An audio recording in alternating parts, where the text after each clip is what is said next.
प्रसारित करीत आहोत हॅलो डॉक्टर हा फोन इन कार्यक्रम. विषय लहान मुलांच्या वागणुकीतील समस्या. तज्ज्ञ डॉक्टर अनुप राठी, मनोविकार विशेषज्ञ. सूत्रसंचालन ज्योती हातेकर. सादर करते सूरज गोळे. हॅलो डॉक्टर, आरोग्यविषयक शंकांचं थेट डॉक्टरांकडून निरसन. Hello doctor.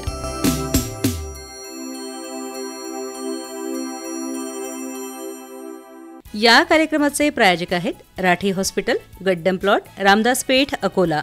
Doctor Anupkumar Rathi, DNB psychiatry, DPM Mumbai इथून clinical neurology, Duke's university America, MJMC, Indian association of child and adolescent mental health, IACAM, certified child and adolescent psychiatrist, मनोविकार, व्यसनमुक्ती आणि लैंगिक समस्या तज्ज्ञ. राठी हॉस्पिटल्स येथे उपलब्ध सुविधा: सर्व मानसिक आजारांवर उपचार, व्यसनमुक्ती केंद्र, लैंगिक समस्यांवर उपचार आणि मार्गदर्शन, बुद्ध्यांक तपास, मेंदू आलेख परीक्षण, विद्युत उपचार, लहान मुलांच्या वागणुकीविषयी उपचार आणि मार्गदर्शन, आंतररुग्ण विभाग, अल्पदरात जनरल वॉर्ड सुविधा, काउन्सिलिंग, हेडेक आणि मायग्रेन क्लिनिक. Hello doctor. नमस्कार श्रोते हो. हॅलो डॉक्टर या कार्यक्रमात आपल्या सर्वांचं स्वागत. श्रोते हो, मुलांना घडवताना, त्यांची प्रगती पाहताना, त्यांच्यावर सुसंस्कार करताना होणारा जो पालकांना आनंद असतो ना, तो अगदी अवर्णनीय असतो. तसंच मात्र ही बालकं जी आहेत किंवा वाढत्या वयातली जी मुलं आहेत, तर त्यांच्या वर्तणूक समस्या जेव्हा येतात तेव्हा पालकांसाठी तो मोठ्या चिंतेचा विषय ठरतो. श्रोते हो, आज हॅलो डॉक्टर या कार्यक्रमात आपण याच विषयावरती बोलणार आहोत. मुलांच्या वागणुकीसंबंधीच्या ज्या समस्या आहेत त्या विषयावरती. त्यासाठी आज आपण आपल्या स्टुडिओमध्ये मनोविकार विशेषज्ञ डॉक्टर अनुप राठी यांना आमंत्रित केलेलं आहे. नमस्कार डॉक्टर. नमस्कार डॉक्टर, आपलं स्वागत आहे हॅलो डॉक्टर या कार्यक्रमात. धन्यवाद. सुरुवातीलाच आपण हे सांगूया की मुलांमध्ये आपण पाहतो की आजकाल अति प्रमाणामध्ये हट्टीपणा आणि चिडचिड दिसून येते. तर त्याची काय कारणं आहेत ती आपण सांगूया. बघा, काय असतं की मुलांचं जे नातं असतं ते लहानपणापासून पालकांसोबत एकदम चांगलं पाहिजे. विशेषतः असं असतं की पालक मुलांना लहानपणापासून वेळ देत नाही. त्यांना वाटतं की लहानपणी मुलांना काही समजत नाही आणि ते स्वतःच्या याच्यात व्यस्त असतात. त्यामुळे मुलं आपल्या हिशोबाने जे पाहिजे, जे जसं पाहिजे तशी वर्तणूक करतात. आणि कधीकधी काही पॅरेंट्स बिलकुल लक्ष देत नाही. त्यामुळे ते ओव्हर परमिसिव्ह, म्हणजे त्यांना खूप जास्त परमिशन्स देतात. पाहिजे तसं ते करायला त्यांना द्यायला लागतं. अशा परिस्थितीत मुलांना नाही हे ऐकणं याची सवय नसते. त्यामुळे जेव्हा ते मोठे होतात त्यावेळेस पॅरेंट त्यांना थांबवायचा प्रयत्न करतात. त्यांना आढळतं की हा आता चुकीच्या दिशेने चालला आहे, पण त्यावेळेस ते थांबवायचा प्रयत्न करतात. पण या मुलाने कधी जीवनात नाही असा शब्द ऐकलाच नाही आहे. मग त्यामुळे तो हट्टीपणा करायला लागतो, कारण त्याला ती सवयच नाही आहे स्वतःला थांबवायची. आणि त्यात त्या पालकांसोबत त्याचं नातं नाही आहे. त्यामुळे तो त्याला जे पाहिजे त्या हिशोबाने तो हट्ट करायला लागतो. डॉक्टर, एक फोन कॉल येतोय, तो आपण आधी घेऊया. Hello. Hello. Hello Akola Akashvani. हां, आकाशवाणी अकोला केंद्र आणि हॅलो डॉक्टर या कार्यक्रमामध्ये आपलं स्वागत आहे. हा मॅडम, मी विशाल इंगळे बोलतो पारसवरून. हां, बोला विशाल भाऊ. मुलांचं मॅडम, मला 3 वर्षाची मुलगी आहे. ती मॅडम जास्त इरिटेट होते मोबाईल न दिल्यामुळे. हा, त्याविषयी थोडंसं मार्गदर्शन हवं होतं सरांकडून. सर, काय सांगाल आपण? हॅलो. हां, बोला ना सर. हां, याच्यात कसं आहे की मोबाईल हा जो गॅजेट आहे आपणच तिला दिलेला आहे. कधी कधी काय असतं, पालकांकडे वेळ नसतो. त्यामुळे त्यांना जेवण द्यायचं आहे किंवा काहीतरी करमणूक म्हणून त्यांना बिझी ठेवायचं आहे, व्यस्त ठेवायचं आहे. त्यासाठी आपण त्यांना मोबाईल देतो, कार्टून लावून देतो आणि तू बस रे बाबा, मी माझं काम करतो किंवा करते, असं असतं. आणि त्याच्यामुळे आपण जे शॉर्टकट वापरतो त्याच्यामुळे त्या मुलांना बरोबर, मोबाईल एवढा एंटरटेनिंग आहे की तो पालकांपेक्षा जास्त मुलांना आवडायला लागतं.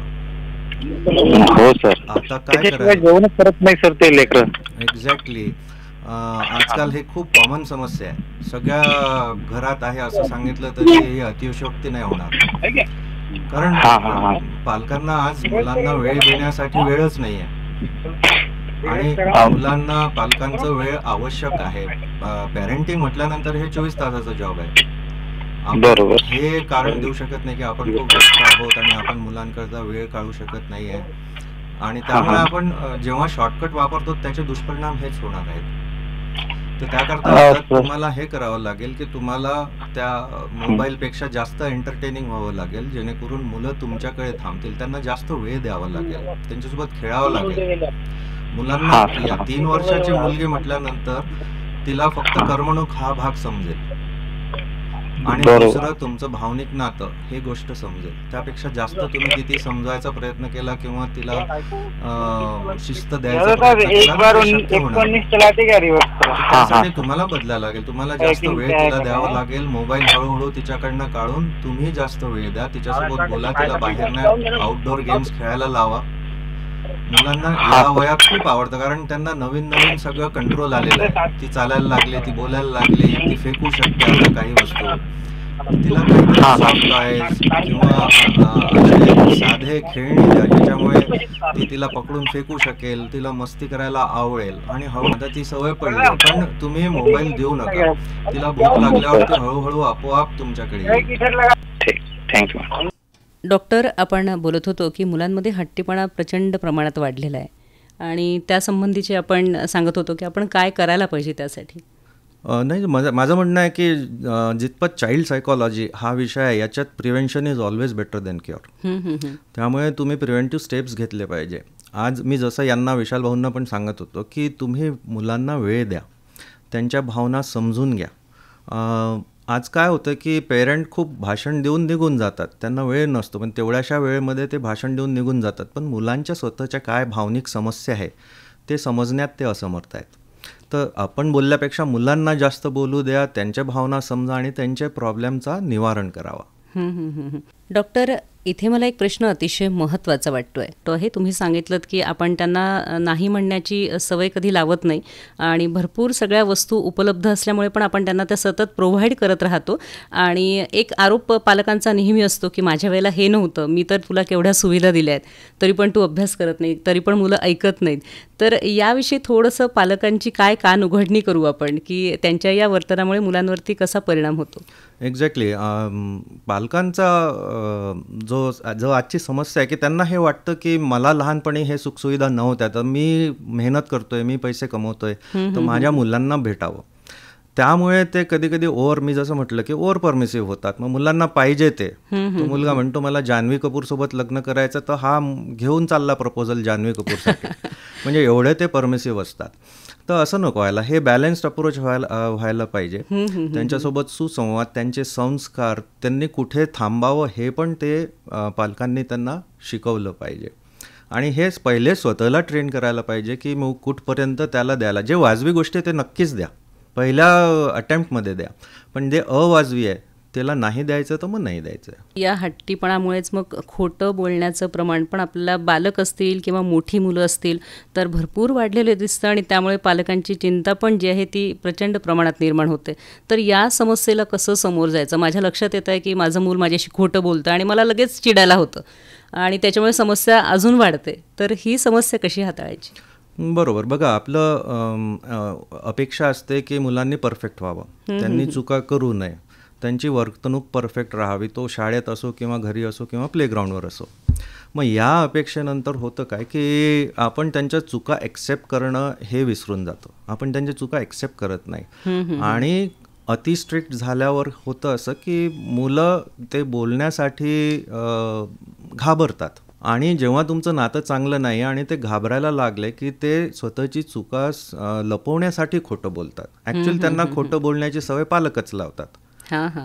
आणि जर पालकांनी त्यांची चुका ॲक्सेप्ट केल्या, त्यांनी सांगितलं की बाबा तू बराच आहे पण तू जे केलेलं कृत्य आहे तो बरं नाही, तर त्याला आपण सॉल्व्ह करू. अशा रीतीने जर तो सॉल्व्ह केलं तर मुलं खोटं बोलणार नाही. हेच एक्झॅक्टली मला अजून पुढच्या प्रश्नात विचारायचं आहे की जेव्हा हा सुसंवाद नसतो तर तुम्ही सांगितलं की मुलं खोटं बोलण्याचं प्रमाण त्यांचं वाढतं, पण मग आणखीन कुठल्या वर्तणूक समस्या निर्माण होतात जेव्हा पालक आणि पाल्यांमध्ये सुसंवाद नसतो? डॉक्टर, एक फोन कॉल येतोय, तो आपण आधी घेऊया. हॅलो, आकाशवाणी अकोला केंद्र आणि हॅलो डॉक्टर हा कार्यक्रम. हॅलो मॅडम, मला माझा मुलगा समजा 10वीत आहे. तो माझ्या म्हटल्यावर काही ऐकत नाही. बरं बरं बरं. तुमचं नाव काय आहे? माझं नाव सुभाष इंगळे, पातूरवरून बोलतात. बरं, ठीक आहे सर, काय सांगू आपण यांना?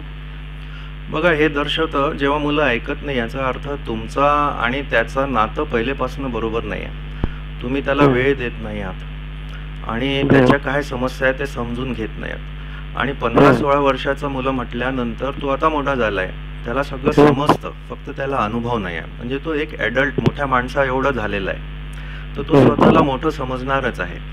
पण या वयात तुम्ही त्याला मित्र म्हणून बोललं पाहिजे, त्याच्यासोबत त्या हिशोबाने वागलं पाहिजे. त्याला त्याची जे पण समस्या आहे किंवा तो का ऐकत नाही, त्याचा चिडचिडपणा का आहे, हे त्याच्या मागचं कारण काय आहे, त्याच्यासोबत रोज संवाद घाला, त्याच्यासोबत एक चांगलं वेळ द्या त्यांना, तुम्ही दोघांनी, आई आणि बाबा दोघांनी. तर तो मोकळेपणाने तुमच्यासोबत बोलेल की त्याला काय पाहिजे आणि त्याची काय समस्या आहे. जर काही गोष्टी अशा आहेत जे तुम्ही देऊ शकत नाही तर त्या हिशोबाने त्याला समजवलं पाहिजे. आणि त्याच्या समस्या जर तुम्ही त्याच्या समस्याचं निवारण केलं तर मला वाटतं निश्चितच तो थोडा शांत होईल आणि तुमचं ऐकायला लागेल. या व्यतिरिक्त काही समस्या असल्या तर तुम्ही त्याचं समुपदेश म्हणजे काउन्सिलिंग करून घेऊ शकता की त्याच्या काय समस्या आहे. ते जर सॉल्व्ह केले तर तो ऐकायला लागेल, त्याची वागणूक बदलेल. सर, आपण नेमकं याच संबंधी बोलत होतो की पालकांचा आणि पाल्याचा जर सुसंवाद नसेल तर आणखीन काय समस्या निर्माण होतील? बस हे जसं यांनी सांगितलं की मुलं ऐकणार नाही, मुलं चिडचिडे होतील आणि त्यांचं बघा कनेक्शन हा सगळ्यांसाठी महत्त्वाचा आहे. आपण ह्युमन बिईंग तर आहोत पण आपण सोशल बिईंग आहोत, तर आपल्याला कनेक्शन हा महत्त्वाचा असतो. जर पालकांसोबत कनेक्शन नसला. डॉक्टर, याविषयी तर आपण बोलूच या, फोन कॉलला उत्तर देऊया आधी. हॅलो, हां नमस्कार. हां डॉक्टर, मी सुचिता पाऊरकर बोलते. हां सुचिता ताई बोला. हां, मला त्यांना प्रश्न विचारायचा होता की आमच्या घरी 5 मुलं आहेत. अच्छा. हां, आणि त्यांचं कसं आहे की ते विदाऊट मोबाईल ना जेवण नाही करत बिलकुल. आणि कसं आहे, दुसरे खेळत असले की एक घेतो, मग त्याच्या मागे सगळेच जातात. ते काय, त्यांना अभ्यास करायला घेऊन बसलं तिथे ना त्यांचं तेही असते की अभ्यास करायचा आहे तर मग टीव्ही चालू पाहिजे, टीव्ही मध्ये कार्टून लाव तेव्हाच मी अभ्यास करणार. म्हणजे एकूण हट्टीपणा आपल्याला त्यांच्यामध्ये दिसतो. हट्टीपणा खूप जास्त आहे आणि चिडचिड करतात. मग ते आपण कसं वागणार मग त्यांच्याशी? तुमच्या मुलाचं वय किती? सर, माझ्या मुलाचं तसं 5 आहेत. असे आमच्या घरी म्हणजे जॉईंट फॅमिली असल्यामुळे 5 लेकरं आहेत सर आमच्या इथे. तर त्यांचा वयोगट 8 इयर्सच्या खालीच आहे सगळे. 8 इयर्सच्या खाली. एक 4 वर्षाचा आहे आणि 3 वर्षाचे आहेत. बरोबर आहे. तर बघा 7-8 वर्षापर्यंत ना मी अभ्यासाला खूप जास्त महत्त्व देत नाही, पहिली गोष्ट. दुसरी, हे वय असं आहे की यांना पालकांसोबत राहणे अति आवश्यक आहे. त्यांचं पालकांसोबत नातं बनतं आणि तुमचं जेव्हा नातं चांगलं असेल ना तर ते रिलॅक्स्ड, शांत आणि म्हणजे त्यांच्या भावना चांगल्या बॅलन्स्ड असतात. तर तुम्ही हे सगळं प्रॉब्लेम जे आज होत आहे ते पालक त्यांना वेळ देत नाही त्याच्या कारणाने होत आहे. तुम्ही त्यांना वेळ द्या. राहिलं स्क्रीनचा प्रश्न, तर स्क्रीन तर आपणच दाखवत आहोत ना. तुम्ही लहान असताना तुम्ही कधी स्क्रीन बघितलंच नाही, त्यामुळे तुम्हाला स्क्रीनची सवयच पडली नाही. हा जो स्क्रीन आहे, तुम्ही टीव्ही म्हणा किंवा मोबाईल, हे आपणच त्यांना देतो स्वतःचा प्रॉब्लेम किंवा टेन्शन कमी करण्यासाठी की बाबा मला काम आहे, तू टीव्ही बघ. राईट ना? आणि त्याच्यामुळे ती सवय पडते. हे स्क्रीन टोटली बंद ठेवा. तुम्ही नका बघू आणि त्यालाही नका दाखवू. म्हणजे एकदम असं बंद केलं की सर त्यांना हे होतं, चिडचिड करतात. म्हणजे आपण हळूहळू कसं बंद करू शकणार ते? नाही, अशा वेळेस तुम्ही खेळा त्यांच्यासोबत. तुम्ही त्यांना आउटडोर गेम साठी घेऊन जा, बाहेर घेऊन जा, सायकल चालवायला लावा किंवा फुटबॉल, काही पण खेळ खेळा त्यांच्यासोबत. आणि हळूहळू त्यांचं मन वळवा त्याकडे. आणि जेव्हा त्यांना त्याच्यात करमणूक आढळेल तेव्हा हे स्क्रीनचं करमणूक कमी करतील ते. राईट? आणि 7-8 वर्षापर्यंत अभ्यासासाठी एवढं ताण घ्यायचं काम नाहीये. नाही ना. थोडं थोडं करायला लावा, तेवढी छोटी मोठी सवय बरी आहे. म्हणून तुम्ही लक्ष याच्यावर द्या की तुम्ही त्याला जास्त वेळ द्याल, त्यांच्यासोबत चांगलं नातं बनवा, त्यांनी आपले प्रॉब्लेम तुम्हाला सांगितले पाहिजे, तुम्ही ते समजून त्याला सॉल्व्ह केलं पाहिजे. बरोबर, चालेल. Okay sir, thank you sir. धन्यवाद. Thank you sir. राठी हॉस्पिटल्स येथे उपलब्ध सुविधा: सर्व मानसिक आजारांवर उपचार, व्यसनमुक्ती केंद्र, लैंगिक समस्यांवर उपचार आणि मार्गदर्शन, बुद्ध्यांक तपास, मेंदू आलेख परीक्षण, विद्युत उपचार, लहान मुलांच्या वागणुकीविषयी उपचार आणि मार्गदर्शन, आंतररुग्ण विभाग, अल्पदरात जनरल वॉर्ड सुविधा, काउन्सिलिंग, मायग्रेन, हेडेक आणि migraine clinic. Hello doctor. Sir, तुम्ही आत्ता सांगितलं की एक 7-8 वर्ष वयापर्यंत पालक अतिशय जास्त मागे लागतात मुलांच्या, की अभ्यास झाला पाहिजे, आणि अगदी त्यांना ते प्ले ग्रुपमध्ये असल्यापासून पण वाटतं की बाबा याचा पहिला नंबरच आला पाहिजे. तर हा पण जो एक पालकांचं एक त्यांच्यावरती बद्रेशन असतं, तर त्यामुळे पण मुलं बऱ्याच आपल्याला त्यांच्यामध्ये विसंवाद झालेला दिसतो. तर त्यासंबंधी आपण काय सांगू? हो, मी बघतोय की आई जाऊन टीचरसोबत अक्षरशः भांडतात की याला अजून 1, 2, 3 येत नाही किंवा ABC येत नाही, आणि टीचरवरही प्रेशर येतात आणि मुलांवरही. पण मला वाटतं 7-8 वर्षापर्यंत अभ्यासाकडे खूप जास्त लक्ष नाही दिलं तरी चालते, त्यांच्यासोबत संवाद घाला. 7-8 वर्षात हा ब्रेन खूप वाढतो, तर त्या ब्रेनला स्टिम्युलेट करा, आणि तो स्टिम्युलेट होईल जेव्हा तो आई किंवा बाबांसोबत खूप संवाद करेल, तो खूप खेळणार आहे, म्हणजे त्याचे स्किल्स डेव्हलप होतात. अभ्यास हा हळूहळू तुम्ही इंट्रोड्यूस करू शकतात. 7 वर्षापर्यंत हे पण मुलांना कळत नाही की काय केल्यामुळे काय घडतं आणि काय केल्यामुळे काय प्रॉब्लेम्स येतात, आणि आपली अपेक्षा असते की आपण त्यांना त्या मुलांनी सगळं समजलं पाहिजे, आणि ते नाही समजलं तर बऱ्याचदा मी बघतोय की हे लोक मुलांना मारायला पण लागतात, आणि त्याच्यामुळे मग परत तुमचं नातं मुलांसोबत खराब होत आहे. त्यांना अभ्यासाविषयी किंवा शाळेविषयी चीड निर्माण होत आहे, कारण त्यांना प्रेशरच एवढं हँडल करावं लागतं, जेव्हा की ते एवढे सक्षम नाही आहे प्रेशर हँडल करण्यासाठी. त्यामुळे त्यांना प्रेशर देऊ नये, त्यांच्यासोबत खेळावा, सगळं काही करमणुकीच्या हिशोबाने करावं. अभ्यास पण करमणूक करता करता, म्हणजे TV नाही म्हणत आहे, पण तुम्ही संवाद घालता घालता अभ्यास पण करायला लावा. ह्या प्रकारचा आपला अप्रोच राहिला पाहिजे. बऱ्याचदा असं असतं ना की आपण खूप मॅच्युअर आहोत आणि मुलं इमॅच्युअर आहेत, पण आपण काय अपेक्षा करतो की मुलांनी मॅच्युअर राहिलं पाहिजे, आणि आपण इमॅच्युअरली ॲक्ट करतो है ना. आपण मारायला, ओरडायला, चिडायला लागतो, आणि आपण अपेक्षा करतो की मुलांनी बिलकुल सगळं ऐकून घ्यायला आणि शांत बसायला पाहिजे. पण हे बरोबर अप्रोच नाही. मुलं इमॅच्युअरच राहिले पाहिजे, त्यांनी खेळ खेळलाच पाहिजे, त्यांनी मस्ती केलीच पाहिजे, आणि पालकांनी प्रॉपरली मॅच्युअरली ह्या सगळ्या गोष्टी हँडल केल्या पाहिजेत. मुलं या वयामध्ये काय काय शिकणार आहेत? अभ्यासाच्या व्यतिरिक्त तुम्ही सांगितलं की त्यांना खेळायला तर द्याच, पण ते अजून काय काय ग्रास्प करणार आहेत हे जर पालकांना समजलं तर ते त्या दृष्टीने पण प्रयत्न करतील. नाही, मुलांना या वयात असं मोठा, म्हणजे तुम्ही 8 वर्षाच्या खाली सांगत असाल तर मोठ्या मुलांना एवढं समजत नाही. तर मेन त्यांची फिजिकल सेफ्टी, इमोशनल सिक्युरिटी आणि स्टिम्युलेशन, ह्या 3 गोष्टीवर आपण 7 वर्षाच्या आतमध्ये लक्ष दिलं पाहिजे. स्टिम्युलेशन म्हणजे त्यांची लँग्वेज डेव्हलप झाली पाहिजे, त्यांचे फिजिकल स्किल्स डेव्हलप झाले पाहिजे. आता लँग्वेज डेव्हलप होण्यासाठी तुम्हाला बोलावं लागेल त्यांच्यासोबत, त्यांना बोलू देण्याची संधी तुम्हाला त्यांना क्रिएट करावी लागेल किंवा त्यांना द्यावी लागेल. ते बोलतील, ते तुमच्यासोबत बोलतील, नवीन नवीन शब्द शिकतील, तर ब्रेनमध्ये नवीन नवीन कनेक्शन्स होतील, मेंदूमध्ये कनेक्शन्स होतील, हे पुढच्यासाठी खूप कामाचे आहेत. तर त्यांना ह्या प्रकारे स्टिम्युलेट, म्हणजे प्रत्येक सेन्स स्टिम्युलेट केलं पाहिजे. जसं टच सेन्स आहे, तुम्ही हात लावता तर कुठला टेक्स्चर कसा आहे, कुठला रंग कसा आहे, नेचरचे रंग दाखवा त्यांना. बगीच्यात ना वेगवेगळे फुलं, वेगवेगळ्या कलरचे फुलं दाखवा, हिरवा पण दाखवा, ह्या सगळ्या गोष्टी दाखवा. त्यांना खेळू द्या, मस्ती करू द्या. प्रत्येक म्हणजे आपण जे स्मेल म्हणतो, सुगंध, ते पण त्यांना घेऊ द्या. म्हणजे 5ही सेन्सेसला स्टिम्युलेट करा. त्या व्यतिरिक्त ते वस्तू उचलून फेकतायत, फेकू द्या, कारण त्यांचे स्किल्स डेव्हलप झाले, त्यांना ते एन्जॉय होत आहे आणि त्यांचे फिजिकल स्किल्स डेव्हलप होतात. तो उचलून फेकू द्या. त्यांच्यासाठी अशा वस्तू आणा की जे हार्मफुल नसतील, त्यांना लागणार नाही, जसे की सॉफ्ट टॉयज आहेत. मग ते त्यांच्यासोबत खेळतात, त्यांना भावनिक आणि शारीरिक दोन्ही वाढ या गोष्टीने होते. आणि महत्त्वाचा मुद्दा म्हणजे भावनिक relation, emotional relation, emotional connection, हे या लहान मुलांसोबत झालं पाहिजे. याच्यामुळे ते आईबाबांना ट्रस्ट करायला लागतात, त्यांच्यावर विश्वास बसायला लागतो. एक वेळा आईबाबांवर विश्वास बसला की हे नातं तर स्ट्रॉंग होतंच, पण याच्यामुळे ते सोसायटीवर, समाजावर विश्वास करायला लागतात आणि मग समाजात जाताना त्यांना भीती वाटत नाही. अशी एक थेअरी पण आहे की लहान मुलांमध्ये जर आईबाबांचं कनेक्शन झालं नाही चांगलं तर मोठे होऊन ते फोबिक बनतात. फोबिक म्हणजे ते समाजात जायला घाबरतात, त्यांना हॉस्टेल पाठवलं तर एकटे राहायला घाबरतात, कारण त्यांना ह्या वयात ट्रस्ट डेव्हलप झालं, विश्वास हा डेव्हलप झालेला नाही आहे. त्याच्यामुळे हे विश्वासाचे जेवढे प्रॉब्लेम आहेत ते मोठ्यापणे दिसून येतात. म्हणजे नैसर्गिक पद्धतीने आपण त्यांच्यामधले सगळे सेन्स डेव्हलप केले गेले पाहिजेत आणि म्हणजेच मग आपण जेव्हा मुलं मोठी होतील तर तेव्हा आपल्याला कुठलीही समस्या येणार नाही आहे.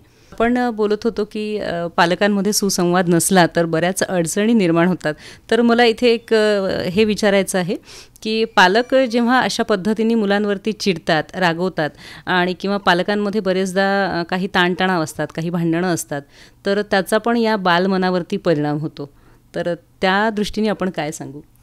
हो, पालकांना भांडताना जेव्हा हे मुलं बघतात त्यावेळेस त्यांना पहिल्यांदा तर नाही पण हे रिपीटेडली होत आहे तर मग यांना थोडेसे इन्सिक्युरिटी डेव्हलप होते, जे मी म्हणत आहे इमोशनल इन्सिक्युरिटी. ते बेचैन होतात, घाबरायला लागतात आणि पालकांसोबत संवाद करण्यासाठी ते घाबरतात. त्याच्यामुळे त्यांचं इमोशनल डेव्हलपमेंट होण्यास प्रॉब्लेम जातं. असे बघितले, माझ्याकडे असेही पेशंट्स आहेत की ज्यांनी पालकांमध्ये एवढे भांडणं बघितले की त्यांनी हा निर्णय केला की आपण आजन्म लग्नच करू नये.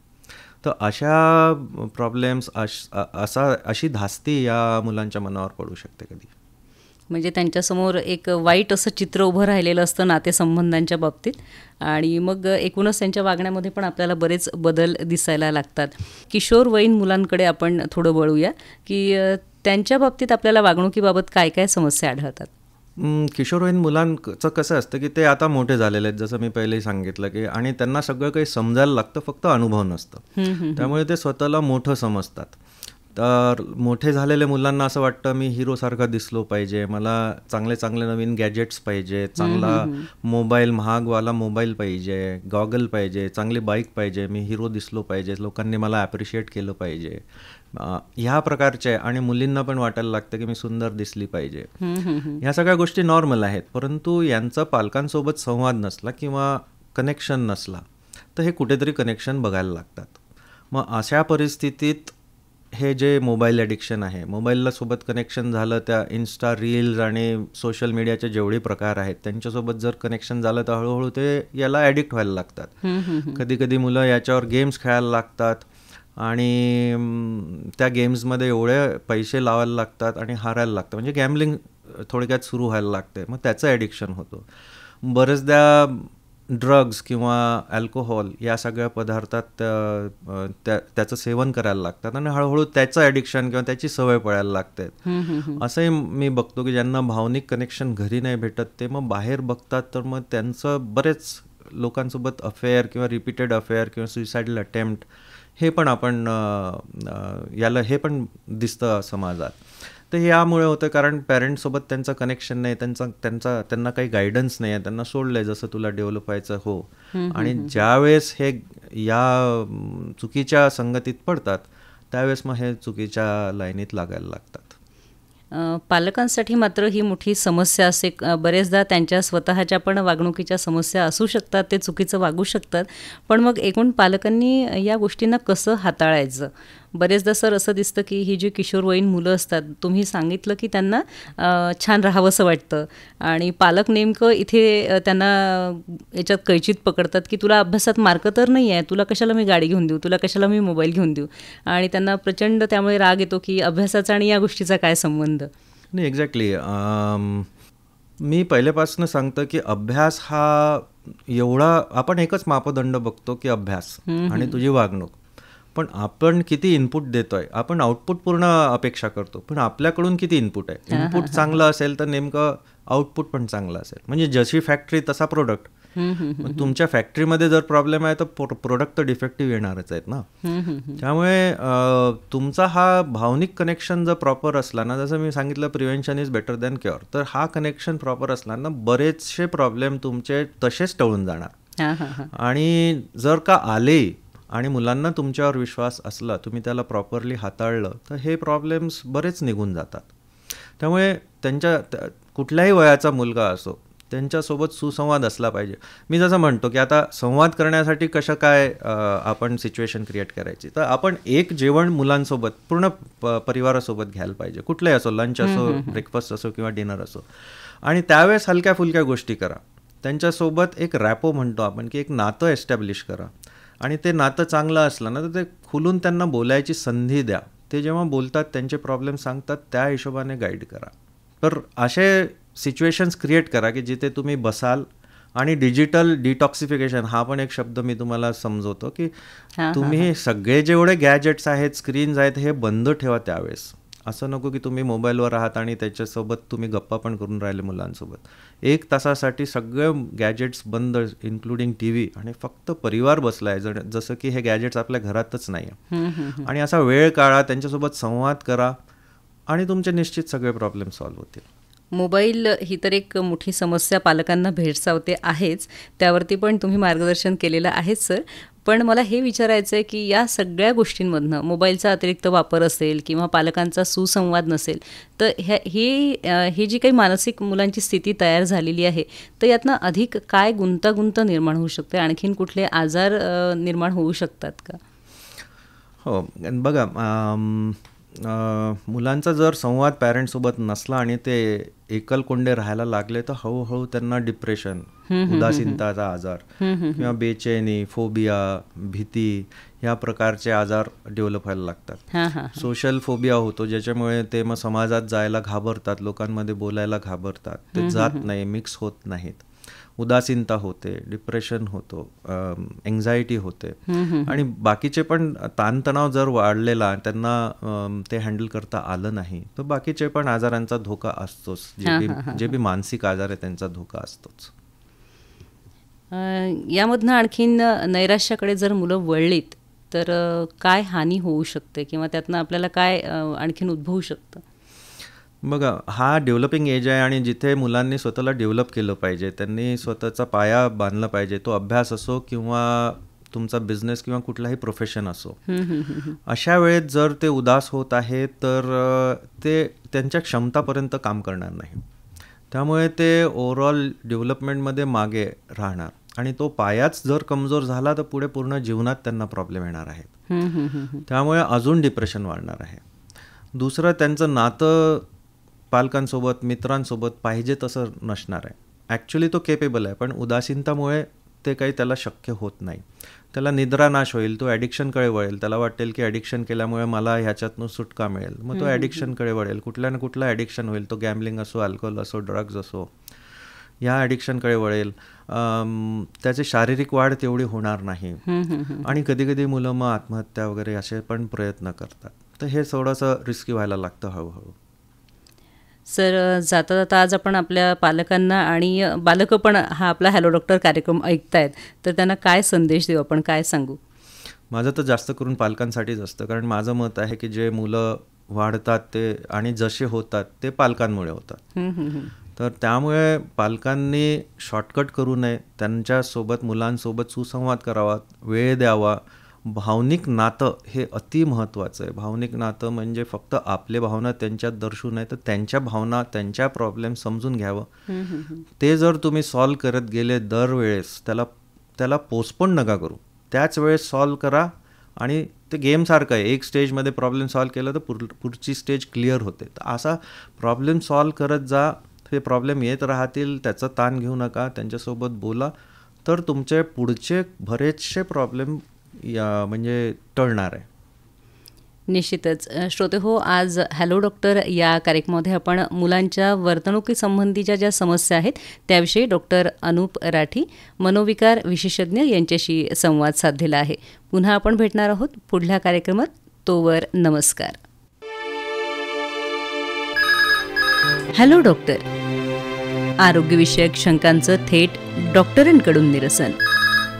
Hello doctor.